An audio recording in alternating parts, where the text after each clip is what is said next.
Hello and welcome to the BinarX Student Payload Development Program Week 9, Branding and Logo Design. So team branding and team logo design for your payload teams.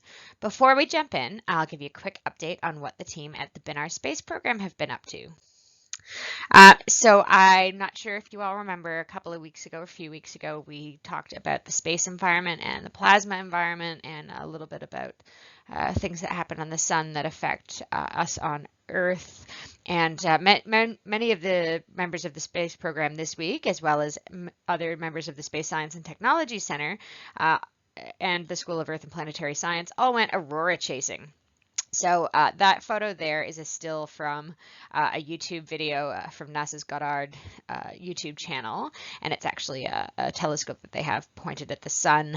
I can't remember which spectrum it's in, but it shows it captured all of those flares or CMEs and had the strength of them. And that one there in that screen grab is the one that that hit us. So that happened at on May 6th, 2024. So the date format's not the way we do it here in Australia, at 6:35 UTC. So that would have been about, it's 8 hours later here in Perth. So it would have been about 2:30 in the afternoon.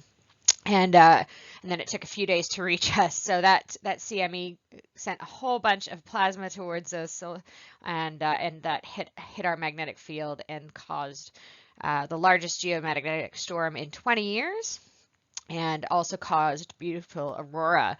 Had the potential, though, as well to disrupt navigation systems and mess up some power grids. But the main takeaway was that very far south, in parts of Canada and America and England and all over the world, and then further north from the South Pole in Perth, we got these beautiful auroras. And if you were lucky enough to see one of them, please share your photos. We'd love to see them. And here's some that our team took.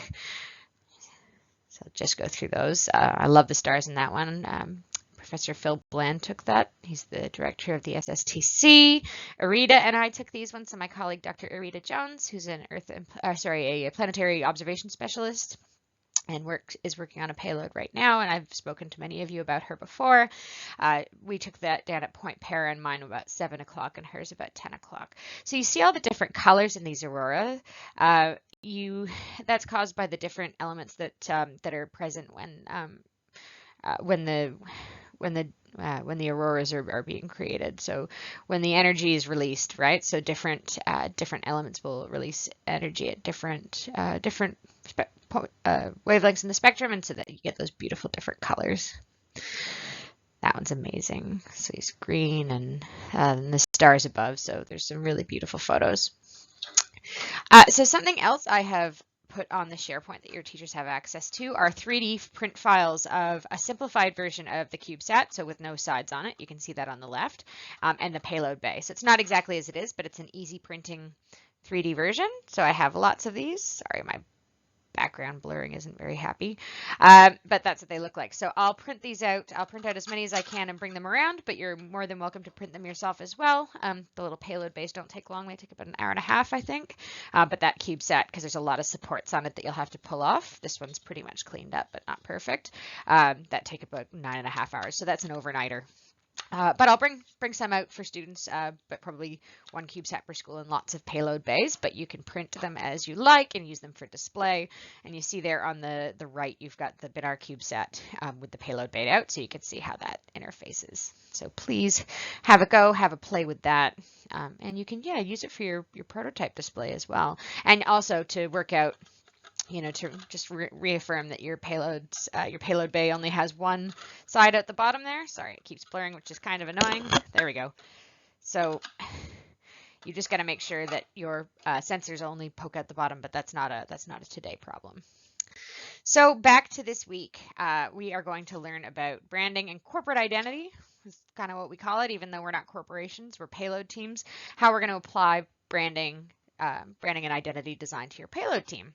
So after you finish watching this video, you get into your groups and start brainstorming using mind maps, which we'll go over how those work. If you haven't used them before, I'm pretty sure you will have, because lots of students do that sort of thing, but I'm not sure.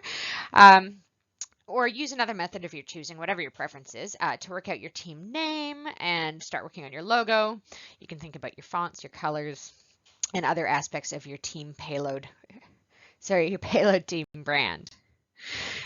So today we'll just talk about brand identity broadly. So what is a brand? A brand is the way you present yourself in both graphic and language terms. And it covers other items that would be part of your brand, such as your logo, your color palette, typography, imagery, photos, or illustrations, tone, messaging. So the tone, what's the tone of your brand? Are you silly? Are you serious? Are you, cutting edge? All that sort of thing. So this is a cool image, just sort of a little graphic. I didn't do it. It's from kimjersa.com. She talks about branding. So the branding is the way you want your brand to be perceived, and your brand identity is the way your brand presents itself. So we'll probably just think about the first two, and then the brand that's out there, that's more how people perceive you. What expectations, what people feel about your brand, and that's your audience's sort of perception of the things that you've put out there, but we won't go into that one as much as the first two. So today you'll focus mostly on coming up with your team name and starting to develop your logo, your color palette, and your typography, or just what fonts you're going to use. So fonts, typefaces, lettering styles. When considering your brand identity, I feel it's important to start brainstorming for your payload team branding with your whys. So why you're doing it, what's inspiring you to do what you want to do, because I feel like that is such a compelling spot to start. And there's a video in the references, and if you just watch this PowerPoint or go into the PowerPoint that doesn't have me talking over it, it embeds the video, but I can't show it to you now because it doesn't play. But it is Simon Sinek, and I've given you the very short version, but that's a good explanation of how you think about yourselves as a payload team, as well as how you communicate. And if you do this at the beginning, I think it's going to get you to think about and help develop your brand identity in a more meaningful way, and meaningful to you, and it'll connect more with the audience that you're presenting it to as well.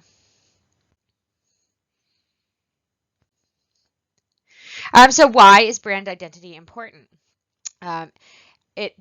Recognition and recall. A consistent brand helps consumers recognize and remember your brand. So if it's clear, it'll be easily recognized, and people don't have a lot of time to make decisions, and they'll be like, oh, and then they'll pay attention and they'll read that article that has your team logo at the top, or the bit in the newsletter. Trust and credibility. So a consistent brand presence, so nice, clean brand that is recognizable, that's well thought out, that's obviously something that time has been spent on. It signals professionalism and reliability. When customers see a brand that maintains a consistent image, they're more likely to trust it. If we can be bothered to present ourselves well and have attention to detail, then probably that brand or us is doing that in other areas as well. We want to differentiate ourselves from competitors, so not so much competitors in this sense because we're not competing against each other. This is written more in market terms, but you want to, have your own identity in amongst the other types of people that are doing the same sorts of work for you. So in the context here, it would be from other student payload teams, but that's not as a competition. That's just to say this is us, and this is who we are. And strengthens the emotional connection. It helps build an emotional connection with your audience. If they consistently experience your brand in a certain way, it can evoke positive feelings and associations. And I'm sure that's just going to be lots and lots of pride from your school groups and communities and teachers and parents and guardians and families. Facilitates customer loyalty. When customers have a positive and consistent experience with your brand, they are more likely to become loyal. So if you are having good events or give good presentations, or put good videos out there, or have good interactions with students, then they know what to expect, and the predictability can lead to repeat business and advocacy. So in our cases, we're not really needing business so much as, say, funding or spots in research journals and a platform to talk about what we do. This is a big one, number 6, for students, because you'll have lots of bits and pieces you'll be wanting to design with your team branding. It saves time and resources. So if you have a designed brand and you know how you're going to present yourself every way in terms of colors, in terms of templates and fonts, you don't have to reinvent the wheel every time you create marketing materials. So consistency streamlines the design process and helps maintain a cohesive look and feel across all channels that you're doing, whether it's a poster, whether it's a t-shirt, whether it's a video, anything. Adaptability and expansion, number 7. A consistent brand identity is adaptable. It can be applied across various mediums and platforms. So mediums being, print, screen, platforms, internet, gaming, VR, AR, whatever it is. You'll be able to allow your brand to maintain its identity, or you'll be able to apply your team branding into any kind of project that you want to apply it to, whatever it is that you're doing through the course of this program. Number 8, easier communication and messaging. When your brand identity is consistent, it becomes easier to communicate your brand's values, mission, and value proposition. So, the mission of the Binar Space Program is to revolutionize access to space. That's our tagline. So we're lowering the barrier for entry, putting space in the hands of WA. That is our message. That is our brand. And just using it as an example because I'm pretty steeped in it, but it makes it so much easier as a communicator. And so if you are the communicators of what it is you're doing as payload teams, if you're really clear on what it is you're doing and why you're doing it, it just makes it so much easier to talk about your work and talk about what you're doing.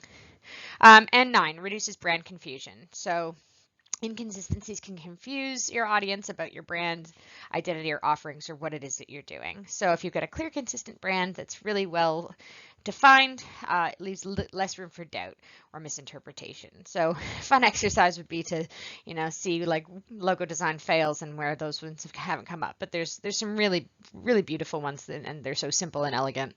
A favorite's like the FedEx logo, and it's just text, but in the D and the E. See if you can find if you look up the FedEx logo, see if you can find the hidden sort of Easter egg and why that would be in there. I won't spoil the fun. So we'll start with the logo as an element of your brand. So a good logo should be simple, relevant, memorable, timeless, and versatile. So simple. And if you haven't encountered what a logo is before, we deal with logos every day. It's basically the mark on your T-shirt or your computer. The Apple. So the apple's a good one, but I'll talk about the Binar one here because I'm not advertising for Apple. I'm a graphic designer and I love it. So nice and simple.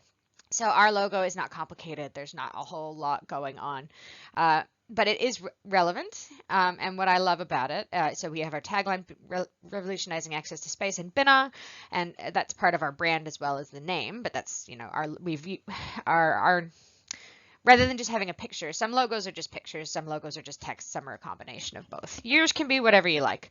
Binar is a bit of a combination. It's more text focused. So Binar, being the Noongar word for fireball, is very important to our brand and our heritage in the Desert Fireball Network, and the idea that our CubeSats burn up on reentry, and our connection to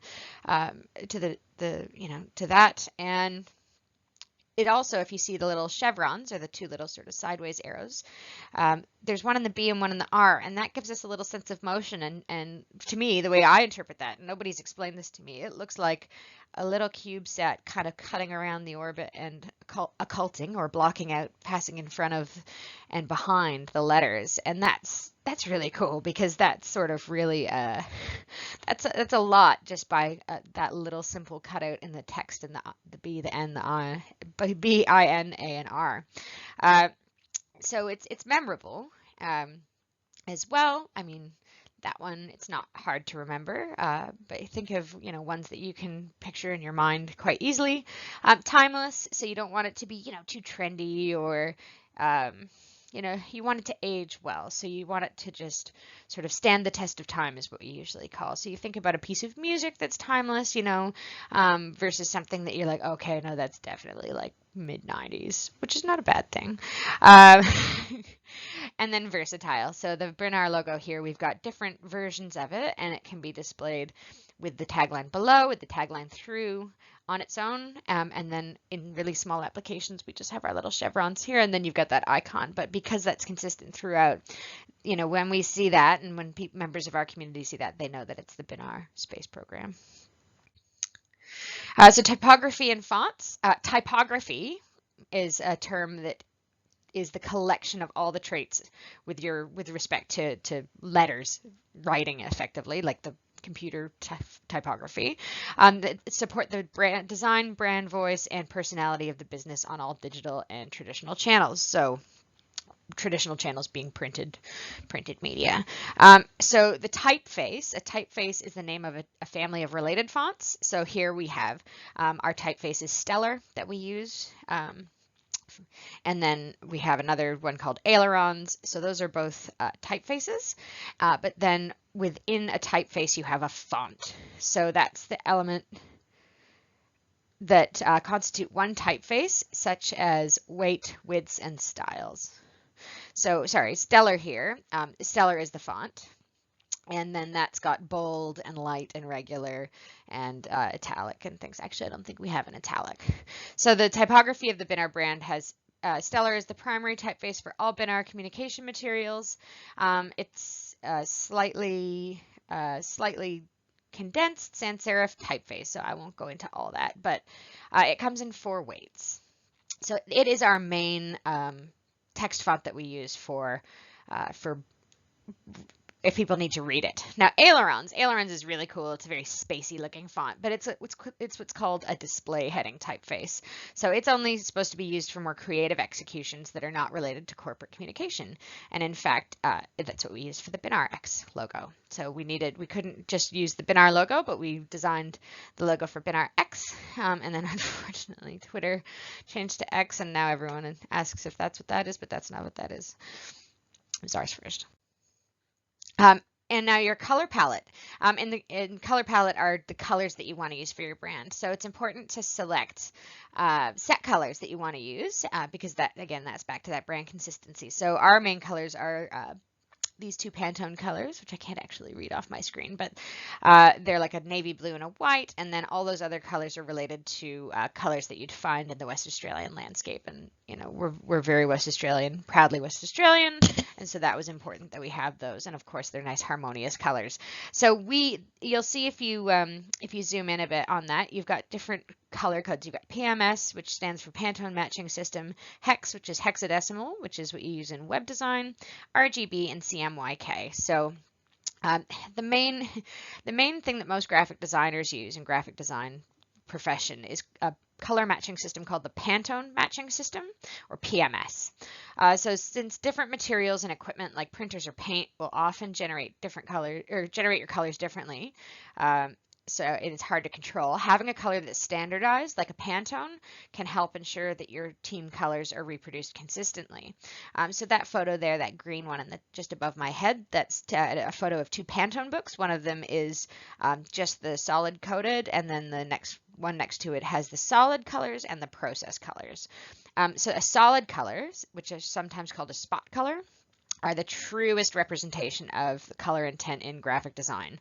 So solid color printing, which is also known as spot printing or offset printing, is the process where a single color is formulated and then applied through a print. So a lot of companies will use this, but it's expensive because you're using a spot color. So process colors utilize a limited number of inks like cyan, magenta, yellow, and black, which is also referred to as CMYK, and that where those inks those colors get applied in different ratios, like paint, like mixing paint, just like an art class. And you can create a variety of colors. So they're generally used when accuracy in color range is less critical. And most home and office printers use CMYK cartridges. So if you were to open up your inkjet printer on your desktop, or don't go opening photocopiers, but you'll see that the toner cartridges are little ink cartridges. There's a C, cyan, M, magenta, Y, yellow, K, black. And they sometimes actually can't match the spot colors well. So if you're wanting like a really bright orange or really bright green, you can see even there in the Pantone one, the spot color green, and it's equivalent. So the spot color green, which is in the little double columned one on the left, and it's got the CMYK, so the cyan, magenta, yellow, black equivalent next to it, the nearest approximation. You can see how much sort of dirtier those greens are. And I won't get into why that is, but you can look into it. And it's just, greens, oranges, certain colors can be hard to match. And it used to be that if you were working in Illustrator or any of the Adobe softwares, you could use the Pantone matching system colors and load them in, and then compare that to your printed book that you would have as a graphic designer. But unfortunately, that licensing agreement isn't there anymore, and you've got to pay to use that. And plus, the Pantone books are really expensive. They're hundreds of dollars each.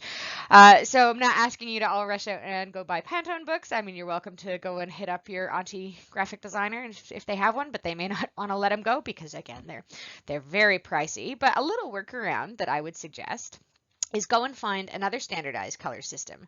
Like at Bunnings, you go down and you look at your wall of Dulux or Taubman paint colors, and that little photo just to my left is the Dulux Color Atlas. Quite often that's a standardized color system, because if you want a specific color of paint and you go and you buy that paint, you want that to be that color. So you could use that as a reference if you wanted to sort of go through the exercise of having a specified standardized color. But Pantone is the one that is sort of the industry standard. So if you want to know more about that, I'm happy to talk about it. And if you Google Pantone matching system, it's quite fun. So I do love Pantone colors. They do a color of the year every year as well, which is really fun. I think it's Peach Fuzz this year, which is peach. So what is a style guide? So in the graphic design profession, brand designers will combine all of the elements we just talked about, plus more, into something called a style guide. And I've actually put a PDF of the Binar style guide on the SharePoint. You're welcome to download it, have a look at it, and not expecting you to do a style guide, but this is a cool, fun thing to do if you've got someone who's really graphic design inclined, and even wants to think about doing this as a portfolio project if they're applying to design school for tertiary. This is a great one to do. Come up with a whole brand, and what a good story, eh? So a style guide is a document that provides guidelines for the way your brand should be presented from both a graphic and a language perspective. So graphic being the visual elements, language being the voice. So we're not going to go into language, but a lot of companies will actually specifically say kind of what sort of tone of language they use. Are they serious? Are they silly? It's like a visual thing, but how are you expressing that in words? But we won't go into that bit today. So here are those pages that we looked at before of the Binar Style Guide.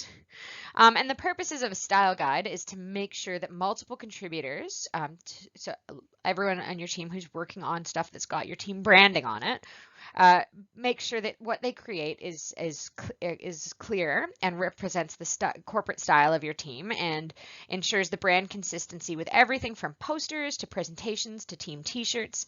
So you can see there we've got our pull-up banners, we've got our t-shirts, the ones we wear, and even that one on that image there on the left, that's called clear space. You want to ensure that other things on the page don't come too close to your logo, don't crowd it. So that's an ever-present element in a style guide is clear space, and it's measured as like an X. So have a little look at that. If you have more questions on how to make one of these, I can totally answer them. And then minimum sizing. What's the smallest size you would ever display the logo at? Because you don't want it to be too small. Otherwise it gets lost. So as different team members do their own work and aren't always, you're not always all working on the same thing. When you come together at the end, you want to make sure that it's clear and consistent and reflects your brand and your message and the look that you're trying to achieve, because then you don't have to make those adjustments. You get your guide, everyone works to that guide, and then everyone will have a slightly different approach to it, but they'll still be consistent, and you'll still have something that really conveys your team message and your team identity really, really well. So these are some images of mind maps, which are really, really fun. There's a lot of computer websites that say to do them now. I really, and this is something that was recommended to me by my teachers at design school 20 years ago, is, because when I was starting as a graphic designer in school, computers had a strong presence, but everyone who was teaching me had learned, had barely used computers through their whole careers for graphic design. So the power of sketching, and I think it does unlock a different part of your brain, and it just gets lots of ideas out quickly, is a great way to do it. But I'll leave it up to you. So a mind map helps you consider as many different design directions as possible at the stage where it's most needed. So that's the beginning. It's relatively straightforward process of word association. So you write a word that's central to what you're trying to come up with. right? Like your team name or your payload mission concept, and then branch out from there, writing other words that spring to mind. So here you can see on the left, we've got mind trackers, and that was the name of the person's brand, and then the words that kind of spring out. So word association. So, you know, you can just, I'm trying to think of an example, like for space, rocks, or if you're doing a, you know, a mission on, I'll think about it and come back to it later. But yeah, your teachers can definitely work through you with that. And if I'm there this week, I will work through with you as well. So the additional words will come after some thought. As you can see, I had to think about it for a second, or after researching the central topic. So it doesn't have to just be off the top of your head. You can say, okay, like I may not know much about the Van Allen belts or enough. So you can say, okay, I want to observe the Van Allen belts, or you may have come up with your team name, and then you'll research that and you'll see what words kind of come up, and you start word clouding them. The idea is to form as large a thought cloud as possible, giving you a strong tool to refer to when it comes to the next stage, which is sketching your logo. So mind mapping is particularly useful in the design profession because it's very effective on working through the important steps of the design process, which is collecting your thoughts, generating ideas, getting into a creative flow, and then associating words with image. So you can see here this designer has done the mind map on the left, and then on the right started to pull out the ones that they liked best in terms of the images, and started to look at some sort of graphic and image associated with those things. So it's a fun exercise, and yeah, just try and get out as many ideas as you can. There's no bad ideas, and in terms of having them on paper, because you don't want them stuck in your head. Have them out on paper, get them out. So in summary, a consistent brand is a cornerstone of successful branding. It builds a stable foundation on which to build a strong customer relationships, trust, and a recognizable presence in the market. So enjoy your sketching and designing, and if you have time, you can start looking at the Inkscape software. Once you're, like I said, start on paper, but then you can start looking at making a vector version or drawing an illustrated version of your logo, and we can start looking at making some t-shirts for you if you want. 100% cotton pre-washed works best. And if you have that in your size, as I come around to the schools, hopefully we'll have some time to start making those t-shirts. I don't have mine on me today, but I will endeavor to wear it. The one that I made for the school holiday program, I have all the equipment, and we can have a little traveling maker space. So that's what I love. All right, next week in BinarX is going to be Mission Concept Review Session 2 of 3. So just a reminder to teachers, if you have any questions about the excursion itinerary I sent out, or if you haven't received it, please get in touch right away. We're going to develop the ConOps, or the concept of operations, which is the story of how the payload will accomplish the mission. So it doesn't have to be detailed technical blow by blow. It just has to say, you know, generally it's, well, we'll get into it next week, but it's not going to be too in depth. It's a little story because, again, the presentations that you're currently working on that we started last week are a maximum of 10 minutes. So we're really hoping we can have you all join us and present your wonderful ideas. So thanks again. That's it for this week. And any questions, as always, please send them through with the subject line BinarXQA to the BinarX@curtin.edu.au email address. All right, that's it. Thank you, everyone.